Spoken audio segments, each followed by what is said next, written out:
한국은행이 이번 달에도 기준금리를 동결하면서 사실상 금리 인상을 마무리했습니다. 미국과의 기준금리 격차가 크긴 하지만 물가 상승률 둔화와 경기 침체 우려가 작용한 것으로 보입니다. 이제 관심은 금리 인하 시점입니다. 취재기자 연결돼 있습니다. 조태영 기자.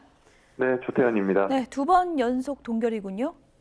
맞습니다. 한국은행 금융통화위원회가 오늘 오전 회의를 열어 기준금리를 결정했습니다. 결론은 시장의 예상과 같은 동결이었는데요. 이에 따라 기준금리는 연 3.5%로 유지됐습니다. 일단 지난달 소비자 물가 상승률이 4.2%로 1년 만에 가장 낮은 수준까지 둔화했다는 점이 가장 큰 영향을 미친 것으로 풀이됩니다. 또 물가 둔화와는 반대로 내수와 수출 동반 악화에 따른 경기 침체 우려가 커졌다는 점, 미국과의 기준금리 격차가 1.5%포인트까지 벌어졌지만 자본 유출 정황이 없다는 점 등도 이번 결정에 영향을 미쳤을 것으로 보입니다. 한국은행은 지난 2월에도 주요국 가운데 가장 먼저 기준금리 동결을 결정했는데요. 두 차례 연속 동결로 사실상 기준금리 인상 기조는 마무리됐다는 평가가 나옵니다. 네, 인상을 마무리했고 이제는 기준금리를 언제 내릴까 이 부분이 궁금한데요. 전망이 어떻게 나오고 있습니까? 이창용 한국은행 총재가 잠시 뒤에 이번 동결 결정과 관련한 설명회를 진행할 예정입니다. 이 자리에선 금리 인하 시점 등에 대한 설명이 있을 것으로 보이는데요. 지금까지 이 총재는 금리 인하를 논하기는 이르다는 뜻을 거듭 피력해왔습니다.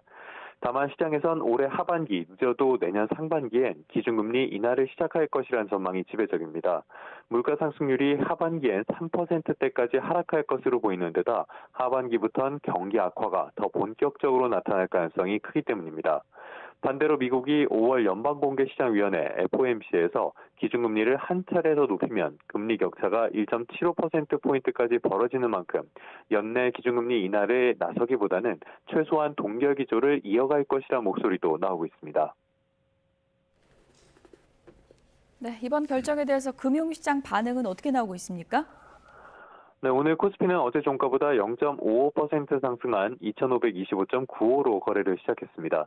이후로는 오름폭을 줄이다가 지금은 다시 상승폭을 확대하는 모습인데요. 지금은 어제 종가보다 0.55% 상승한 2,526선에서 거래가 진행이 되고 있습니다.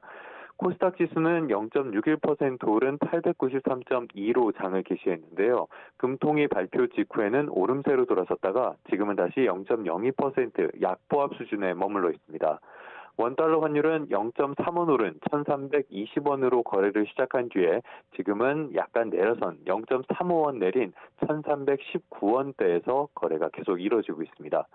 이번 기준금리 동결은 사실상 예고됐던 일인 만큼 시장에 어느 정도 반영이 됐다는 점에서 금융시장이 차분한 모습을 보이는 것으로 풀이됩니다. 지금까지 경제부에서 YTN 주태현입니다.